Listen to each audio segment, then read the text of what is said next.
Hi, my name is Johan Eltes, and I am CTO at Inera, Inera Incorporated. And Inera is a company that is created by the public care payers in Sweden, which are 21 county councils and 290 municipalities. So we coordinate national e-health initiatives, interoperability, information health exchange, etc. on behalf of all these actors. Our revenue is approximately 800 million euro. And we have been running this for roughly 10 years. Our work and prioritizations are driven by a national e-health strategy, and it's divided into four main areas. It's patient support, services for decision makers, services for healthcare professionals, and the common infrastructure services. The major spendings or investments are in the patient area.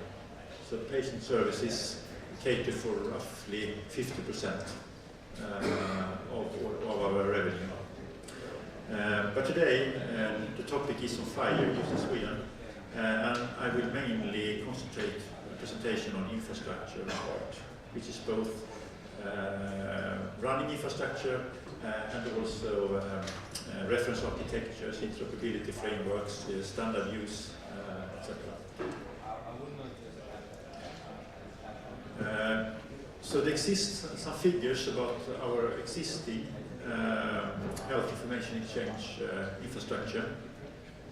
It has been running since 2010, and it connects today about 400 EHR installations, and they are roughly from 70 vendors, and there are 100 to 120 interoperability specifications, API specifications that are shared and supported by the connected parties.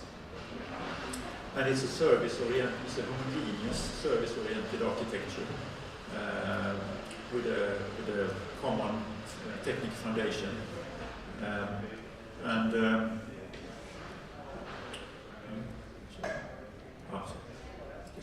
There we are. So at some more level of detail, you can see that we use SOAP-based specifications today. So it's the basis of VSI-based profile, and we manage the API specifications. We deploy a national endpoint for each API, defined API, and we route requests to the systems where there is information about the patient, or where the patient requests information to be stored, like a new encounter or so. And there's roughly 1 billion requests a year, transactions a year in this infrastructure. We manage interoperability today. Oh yeah, the vision is to provide a virtual national EHR. We don't store any patient data nationally. We don't copy anything. We access it at the original location all the time on demand. But we want it to appear as if there is one national EHR to the application vendors and actors that integrate into the system. In terms of interoperability and use of standards, so this is a very complex picture, but it displays how we use standards and how we source requirements into our specifications, API specifications, based on the European interoperability framework as a model. And today we use mainly green CDA, have been using for 10 years as a principle for constructing the APIs. So they're user-friendly, SOAP-based APIs which are designed according to the green CDA design principles. But what reference model are we then using for creating the content? So we have had the national reference models as the basis, but we are now switching over to using FHIR as a kind of de facto reference model. So when we design new payload models for services, for APIs, we reuse the resource specifications of FHIR, and we reuse the core data types of FHIR.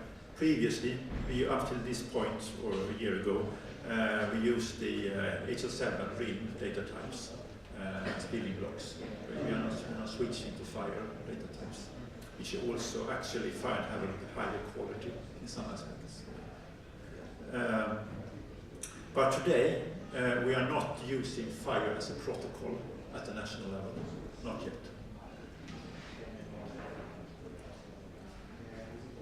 So what activities are we then doing? We have planned for a proof of concept that we are trying to ramp up now. And a short background on that. Those 120 APIs that we have, that is based on Green CDA principles, they work quite well, and we have reached true interoperability with 500 connected systems. It's quite successful and valuable. But there is a but. Two of these service interactions or APIs that we have has is kind of a differently cut. It's more of a generic APIs for grabbing out observation, activity information, cross-cutting all the procedures, or also in healthcare. One of the main stakeholders around that is reporting to quality registers in Sweden.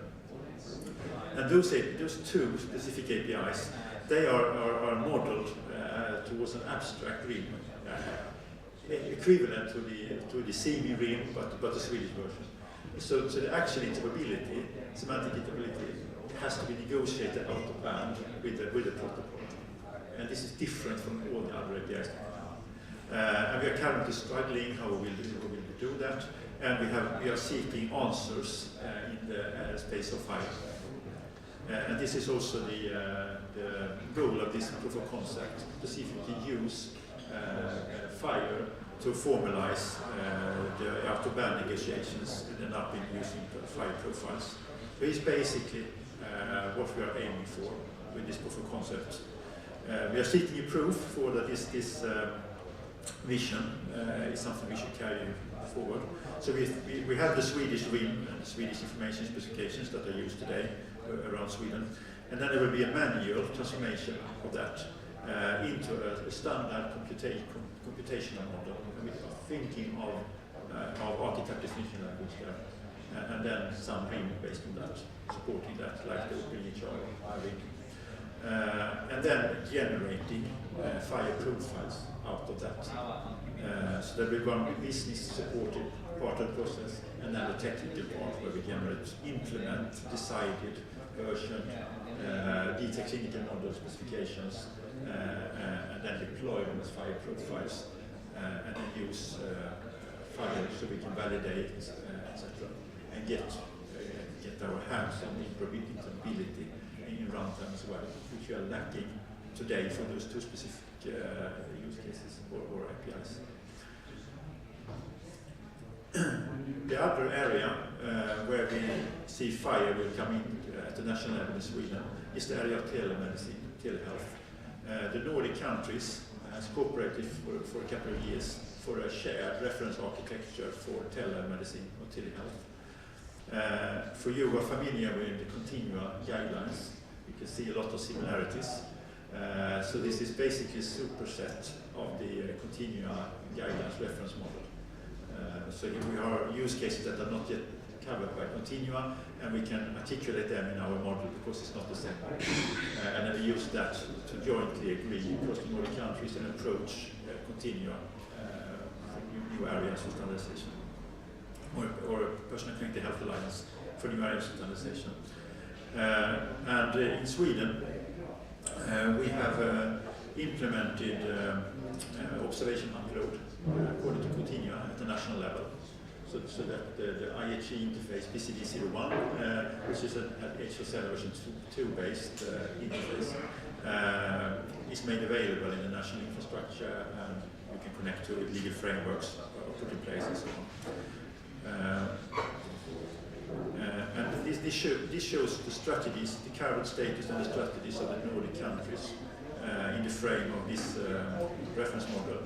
And you see here, we have inherited use case names from continua. So observation upload is an interface then that we are supporting today. In Sweden with the continua IHE PCD01 standard. But the strategy here is to adopt to the upcoming continua guidelines 2017 FHIR version of the observation upload use case.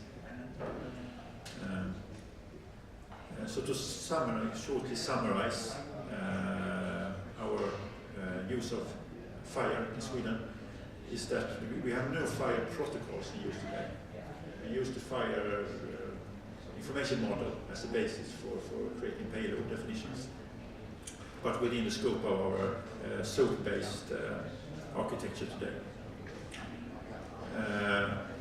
We think that the observation upload FHIR specification from continua 2017 will be released soon, I think, any day or in December. Will be the first use of FHIR protocol at the national level. We are also considering to put the FHIR layer on top of our virtual EHR endpoint as an edge protocol on top of our SOAP-based interfaces. And specifically for patient-driven apps. Get in that way, where we have an OAuth-based protocol and a national identity provider that will be integrated into that flow. And we will also see what the outcome is of the concept that we will have, that I just described, probably having a success, impact a lot, and maybe drive our strategies further on in the space of FHIR. Generally, what we see is that the model that we established in the reference architecture, switch reference architecture for health exchange, we established decided in 2009 and made practical use in 2010, has the same structure pretty much as FHIR, the FHIR portfolio. So we have been waiting for a standard that supports our approach in Sweden, a more service-oriented approach and a more homogeneous set of technical approaches across all domains. So for us, this is gefundenes Fressen. We don't see any other direction in the long term than that FHIR will replace our current service-oriented portfolio for Sweden. And we think that we could also have support interoperability, protocol switching between legacy connected EHRs and those who want to use FHIR, at least for the services that utilize this information reuse. For the transaction services that might not be possible, we will see. Thank you.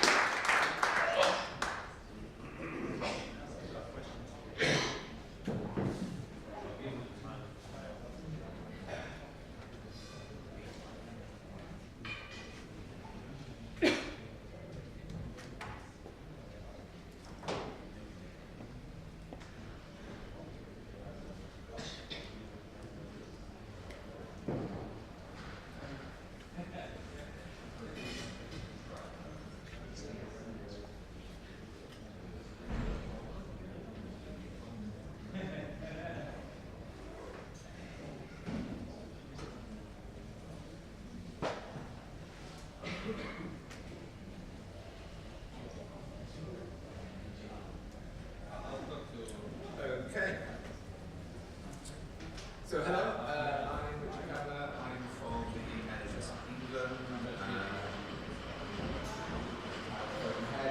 and essentially what I'm responsible over in England is pretty much everything to do with FHIR. So we wave goes, and we've kind of started from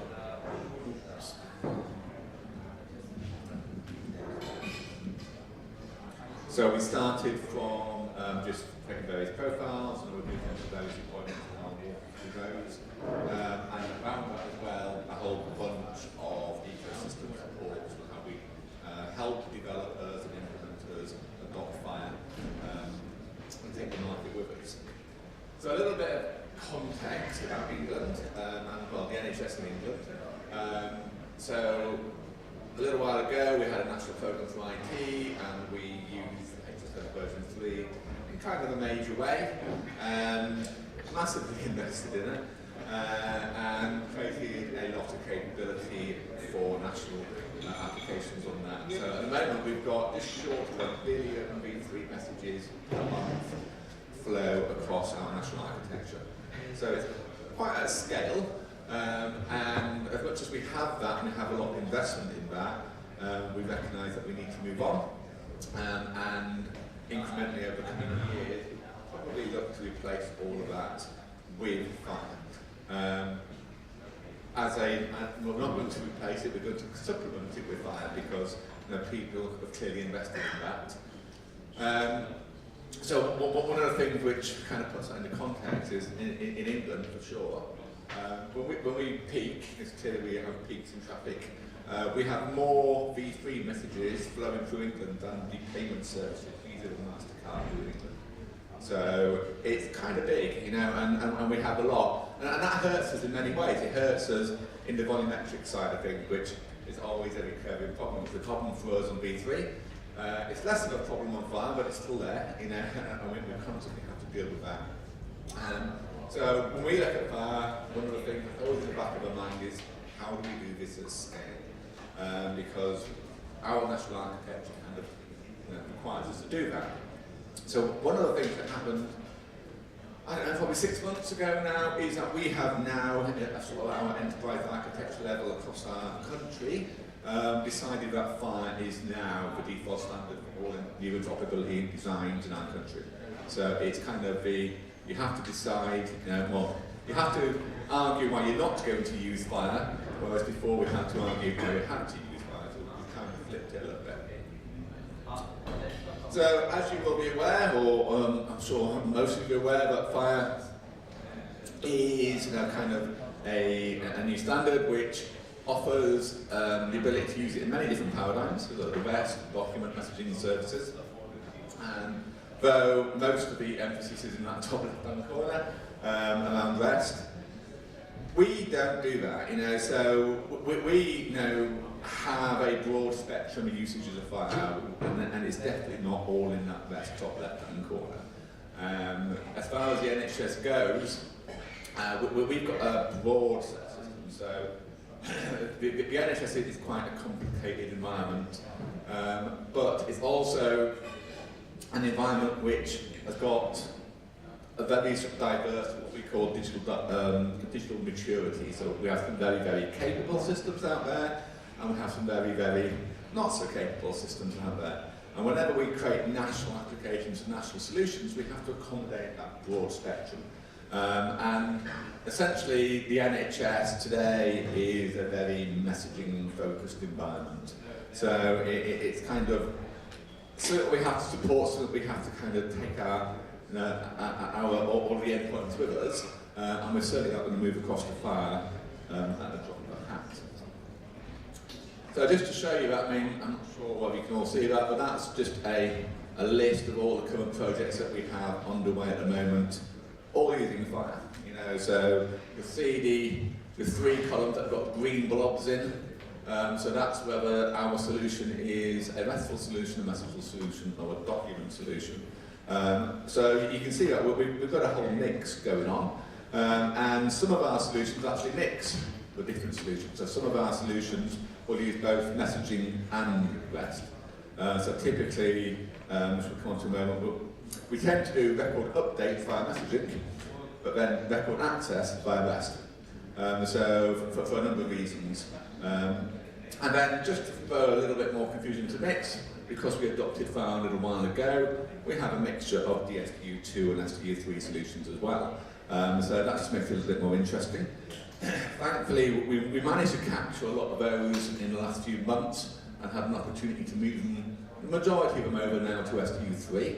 Some of them, it's just too late, they were out there and we've lost that opportunity, but we'll deal with that at some point in the future. So, our REST projects.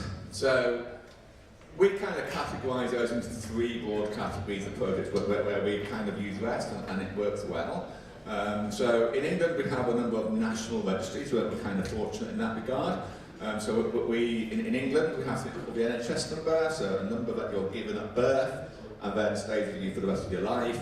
And it's a guaranteed index to an individual for healthcare. So we have a national demographic store, which we call PBS. That's currently operating in V3, it's massively used. In fact, the use of NHS number is a legal requirement in our country.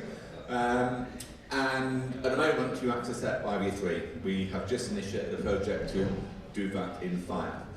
Now, I'll come on to some of the challenges in a minute. So we have another organisational data service. So another benefit we have in our country is that every organisation that provides healthcare in our country has a unique identifier. So when we kind of reference an organisation, we have a guaranteed strong identifier for the organisation, which makes it quite easy to be very precise about organisations. And we're just building we didn't have an API for that before actually. We had high technology solutions of shipping CSV files around. But we're building a RESTful API at the moment. There's a team doing that at home. And then the other places where we have the use of RESTful is when we access EHR data.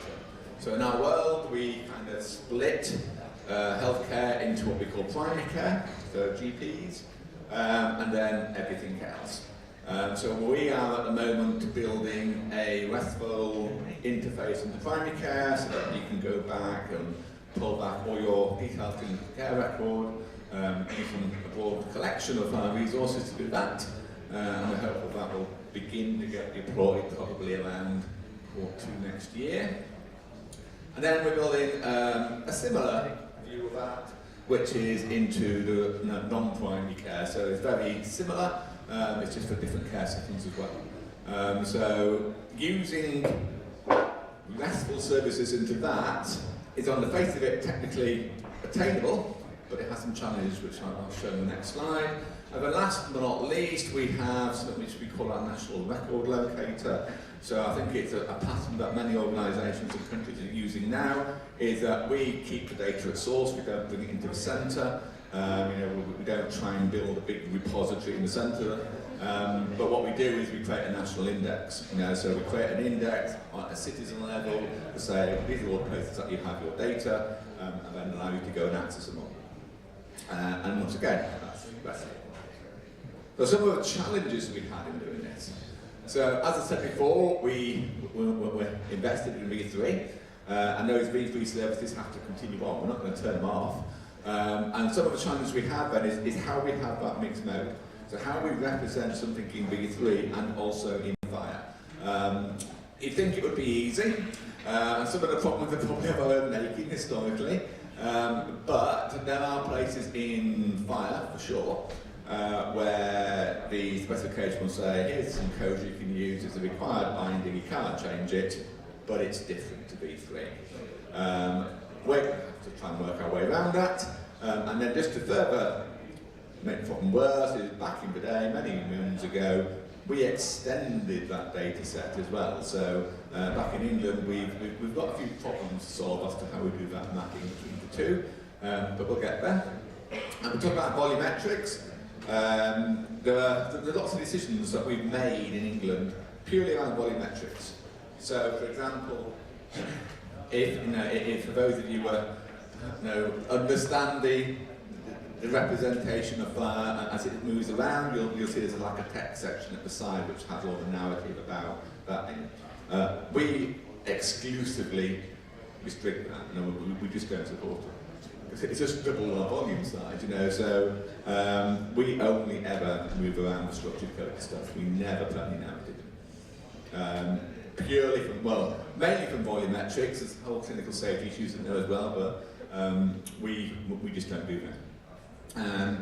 So for the EHR records, a common problem we have is people mapping their legacy data to FHIR.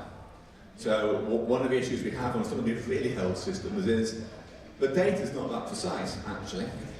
So when they have a system today where it's a system and they plonk it on the screen and the clinician looks at it, the clinician will use their professional judgment and take value from that and make decisions.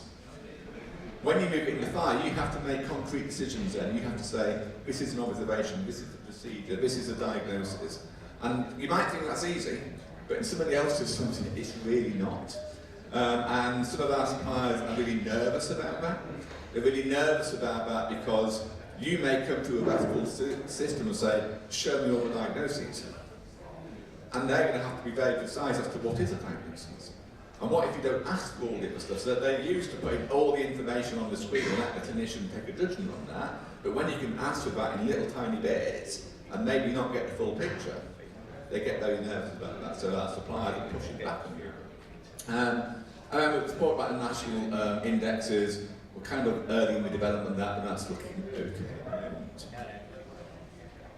So, messaging projects. So, we're kind of fortunate in England in that we have a highly secure messaging infrastructure, which is not only deployed and it's an asset that we can reuse, but it's very easy to bring on new endpoints into that. Service like it, they're used to it. And what we're conscious of is when we introduce FHIR into our landscape, we have to maximise the benefits that FHIR can bring, but don't disrupt too much, because the system can only accommodate so much change at one point. So we kind of have to blend FHIR into our legacy systems, and the use of messaging is clearly there. So we're not going to change things to RESTful just for the sake of changing it to RESTful. That would be the wrong thing to do. And actually, architecturally within our country, it's quite hard to do because we're not all on a shared network, and having network addressability through the hundreds of endpoints we have across our service would be quite tricky.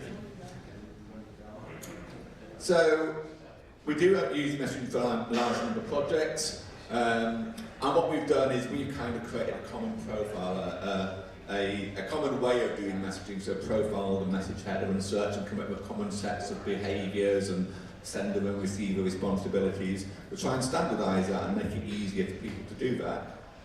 We haven't gone live on any at the moment. We expect to go live on the first lot of that probably around summer next year. But at the moment, when we're talking to suppliers, they all kind of get the messaging side of it all because it's not that different to what they were doing before. So we're not expecting anything. One of the significant things about messaging is whenever we do any of our projects, we always kind of clearly do a lot of consultation with industry and the clinical user base as to how we should solution it. And a consistent message that we get back is people don't want the ability to directly update the record. Because in our workflow, because there's all sorts of business rules that happen before an update happens. It's not like updating a database, you just update it. There's a workflow, and there's business rules, and there's all sorts of other things that need to come in. And as such, doing it in that RESTful kind of fashion doesn't really fit into the way that our business flows work. So, increasingly, when we do update scenarios, those update scenarios kind of go through a messaging flow, so that they can go into workflow systems. And I know FHIR's got a lot of work going on about RESTful workflow, but that's just too much of a change for our state at the moment. It would change things just for the sake of using FHIR, and what we need to do is blend things in. So, as a rule, we pretty much update, and certainly clinical information, we update through messaging as opposed to RESTful flows. So, the ITK, that's that messaging framework I told about. So, transfers of care, so this is, which I'll come to shortly, a bunch of FHIR documents we're doing. So whenever we do sort of discharge summaries or clinical correspondence and things like that, I think that doesn't have to be there instantaneously. We send those through messaging because there just is no need to change our infrastructure to do things any differently. The old infrastructure works, we'll change our payloads to be using FHIR, but everything else around it stays as it was. We have an interesting one, so we have a system called, which is just in pilot at the moment, called Digital Child Health. And essentially what we're doing is from birth, when a child's 18, there are 30 or 40 different points in a child's life where clinically significant things happen. So that might be at birth, did they have a blood spot test, have they had a hearing assessment, all sorts of things, and most of them at the start of life, but there's some as they kind of get older. And at those different events, information now flows into a central repository. And those come in as messages. So we do that in two reasons. So one is that clinicians can be informed on the well-being of the child. We can do that to support what we call fail-safes. So if a child must have had a blood spot test by a certain age, or a hearing test by a certain age, or whatever, we can make sure that that happens. It doesn't fall through the cracks. So what happens in our country, and I guess it's the same in many countries, it's split into regions, and each region is good at looking after its own population. But when people move between regions, quite often it just falls through the cracks and they don't get the healthcare they need. So the interesting thing about that is all those events come in as a messaging, but then people can subscribe to them and get those messages back, but more as either a combination or as a RESTful sort of post as well. So there's kind of a mixed mode there going on, some messaging, some REST. We're kind of experimenting a bit on that at the moment. But there always is this fallback from not just ourselves in the centre, but industry to go towards messaging. So we talked about document projects. We're doing file documents as well. So we've got 4 document profiles which are kind of fairly well through their definition at the moment. They are going to be implemented next year, and more interestingly to ourselves, they're going to be mandated for implementation next year. So by, I think it's September next year, all organisations in England that support various flavours of discharges will have to use these file documents. So that's going to be a monumental change for them. So when we create documents, or I should say when we create clinical content, we go through an independent organisation which we call the PRSB, the Professional Record Standards Body, where basically it's a body that looks around all the different requirements of clinical information and comes up and arbitrates what should be. In England, from a clinical perspective, we have psychologists and royal colleges of various clinical professions, and it brings all that information together and gives us the content that's going to go into the document. So from our perspective, we just create the container it goes in, and the actual content is done elsewhere. So as I say, we've got 4 documents in development, and at least 3 more coming along. So our approach. So we use another body called INTEROPen. So INTEROPen's a collaborative that's popped up in the UK over the last couple of years. And this is, it started off as an industry collaborative, so industry coming together to create interoperability solutions, and now it's broadened itself to be accommodating of anyone who's interested in that space. So in kind of many ways it's similar to the Argonaut kind of initiative over here in the US, over in the US, but it's kind of broadened its appeal now, and there's service users and other individuals in there, and it's working towards the establishment of a bunch of profiles that we call the Care Connect profiles, which I guess are a little bit like the DAF framework in the US, so we're working through that. So industry initially, but now wider collective is working towards those, and in the centre, the national programme has said we'll adopt those as well. So we get a common set of profile definitions working across the country, irrespective of whether that's a national system or a local regional system. And that's kind of work in progress. And then what we've done is we've created some infrastructure to display those profiles out to the world, and we create those for the things that we need internally, and we also create them for HL7 UK to use, because all the things which are not part of a national programme, HL7 UK in our country publish all those. So another thing we've done, which seems to be common these days, is we do everything on GitHub. So back in the HL7v3 days, we built everything internally, mainly because a number of people who could understand the HL7v3 typically work for us anyway. So not many people understood it externally, but of course far more accessible. So we do everything on GitHub, everything you see. And it's quite interesting to us because we have a lot of stuff out there, and although it's open, a lot of people never look at it, but one or two projects now are starting to get interested where we get people come in and sending in pull requests, and it's really starting that collaboration. It's kind of, it's going to take a while in our country to change the behaviours because people are kind of used to the centre telling them what to do, but more and more we're trying to go for this collaborative approach as we go forward. Our implementation guide, so our implementation guide, we took the choice a little while ago not to use the FHIR implementation guide approach, mainly because our implementation guides are kind of quite big and it'd be quite cumbersome to fit it onto that kind of approach. They're all also published on GitHub. And we've got a whole stack of them now, and they all have a consistent look and feel. They're created using a tooling called Jekyll, which I think is also used in the HL7 side of things. They're quite easy to use and set up. And if they're all publicly accessible if anyone's interested in those. So creating the things that we do requires a whole lot of tools that we have. Clearly, the V3 toolkit that we have is not our friend anymore, so we have to create a new toolkit. So some of these tools, you see we use Forge in there, but the other tools we kind of, at the moment, have to create ourselves. Pretty much all of them, I think, are either free or open source. So we'll kind of just give that back to the community. It's one of the areas that we are quite keen on, because we were guilty in the V3 world of kind of creating our own NHS version of V3.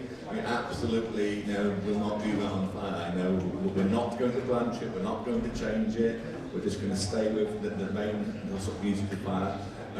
And it's encouraging, even though I've been here these last few days, is the new tools that are popping up all the time in the community. So it's definitely an area which we look forward to investing in going forward.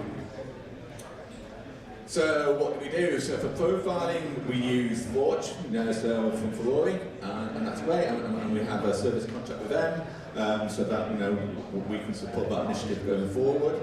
From a validation perspective, we actually use both the .NET validation capability and also the Happy. So at different points in our life cycle, we use different tools, and that's just because we have different skill sets at different points. So as we're authoring things, that's more the .NET kind of tool set. But as we're deploying things and people can do accreditation testing, that's more the Happy tool set. So we get the best of both worlds. Publishing, as I say, we use Jekyll. But when we publish our profiles to the outside world, then we use it's based upon the Happy server. We build every system that we build a specification for. We build reference implementations for to show it working as a demonstrator, and we use depending on which development teams get asked at work, we either use Happy servers or Bonk servers. So we kind of have a mixed economy going on. But yeah, so it's really good that the tooling, even though FHIR is relatively new, in comparison to V3, the tooling is just so much better.